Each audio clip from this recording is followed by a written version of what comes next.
Ассаламу алейкум, урматтуу көрөрмандар. Сиздер менен кайрадан Көк Бөрү каналы. Көк Бөрү Кыргызстандагы номер 1 спорт экени талашсыз.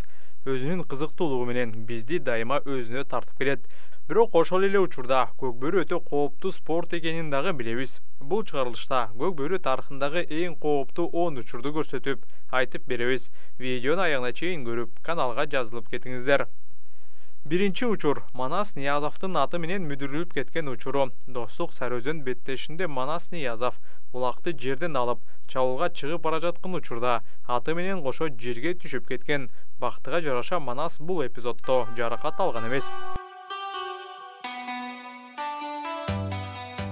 Бонус. Бул супер фишка.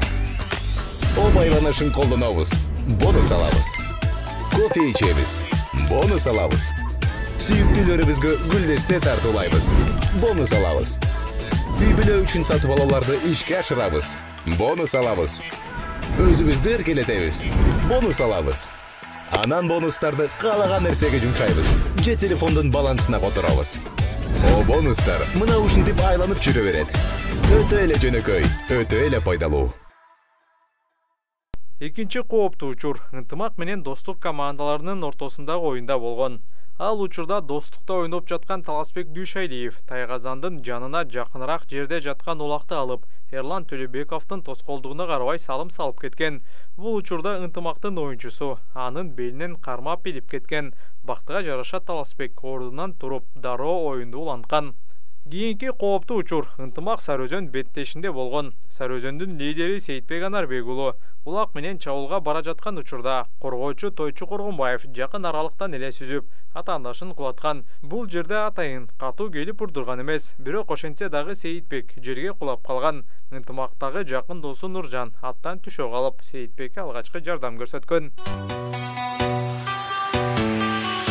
Төртүнчү кооптуу учур 2020 жылы президенттин кубогу мелдеши күзүндө Ысык көлдө өтүп, анда достук менен ынтымак кайрадан финалда ойношкон. Султан Руслановдун артынан кууп бара жаткан Дастан Сагынбек уулу аттын башын башкара албай, жерге мүдүрүлүп түшкөн.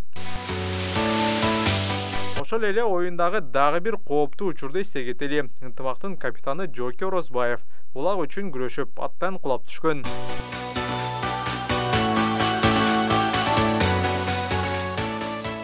2016 жылы орун алган достук ынтымак оюнунда мындан дагы кооптуу учур жаралган. Атаандашка тоскоолдук кылам деп жатып, ынтымак улакчысы аты менен кошо атаандаштарынын алдында калып калган.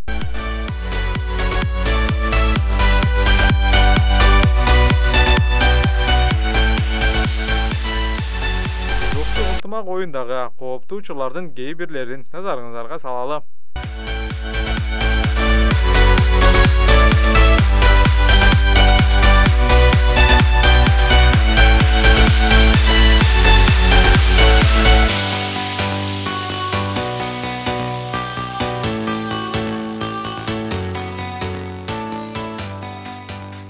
Oyun учурунда эс учун жоготуп койгон учурлар көп эле кездешет. Кыргызстандын эң белгилүү улакчылардын бири Сейитбек Анарбек уулу дагы oyun учурунда аттын үстүндө бара жатып, эс учун жоготуп койгон. Негизинен эле Сейитбек өзүнүн жанын аябай, Көк Бөрү ойногон оюнчулардын сап башында турат. Жада калса жер улактарда дагы Сейитбек өтө көп жаракат аларын билебиз. Урматтуу көрөрмандар, сиздердин эсиңиздерде калган Көк Бөрүдөгү эң кооптуу учурду алдыга жаза кетиңиздер.